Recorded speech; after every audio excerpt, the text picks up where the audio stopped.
Poseidon doesn't have a white beard. He's a middle-aged fisherman with salt and pepper hair and a deep weathered tan with skin like old leather. His hands are calloused with healing cuts from pricking himself with fishhooks.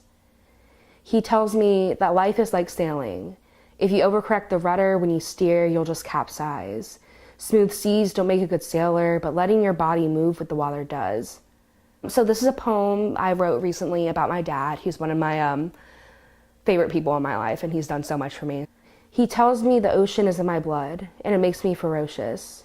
He says nothing can ever wash you away unless you let it, not even yourself. The subject of my poetry is usually about my experience with other people.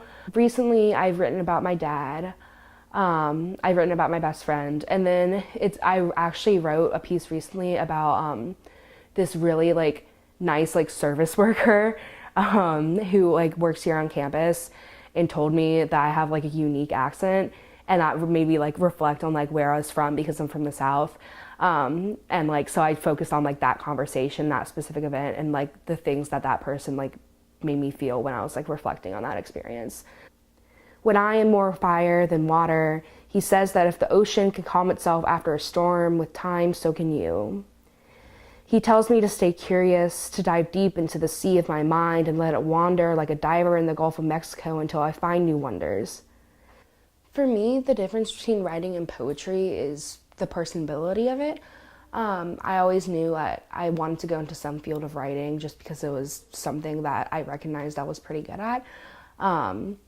But with poetry, I think being vulnerable was something so different for me, especially when I started sharing it with a wider audience, whether that would be publishing in my high school's literary magazine or performing it on stage like I do now with the Black Sheep.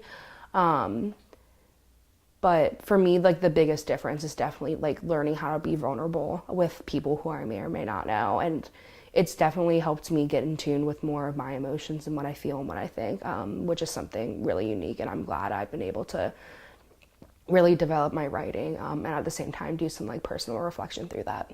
I think for me, I want to give back to the poetry group what I've kind of received from them, which is kind of a safe space, for lack of better words, to be able to be vulnerable and be willing to share these intimate pieces of art.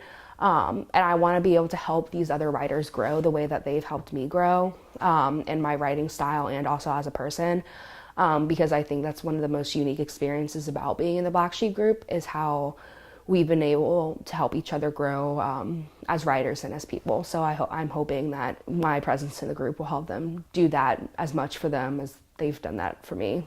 Poseidon has made me an earth shaker, a heart taker, a maker of power as breathtakingly beautiful as the sea. I am over 1,000 miles away from the ocean he calls home. There are no piers here that creak on every third step, no pale paneled rooftops faded from the sun, no salt permeating the humid air. But I wake and my hands are painted in sea foam and white sands, a kingdom left in the salt water that trails down my back. And he loves me like a story that sailors whisper to themselves while they're lost at sea, praying to Polaris about the girl created by a god. The sun sets and the world goes still. Every ocean rises to meet the moon, and all the tides are singing tales of Poseidon and the little girl he held under the stars who left by the morning light.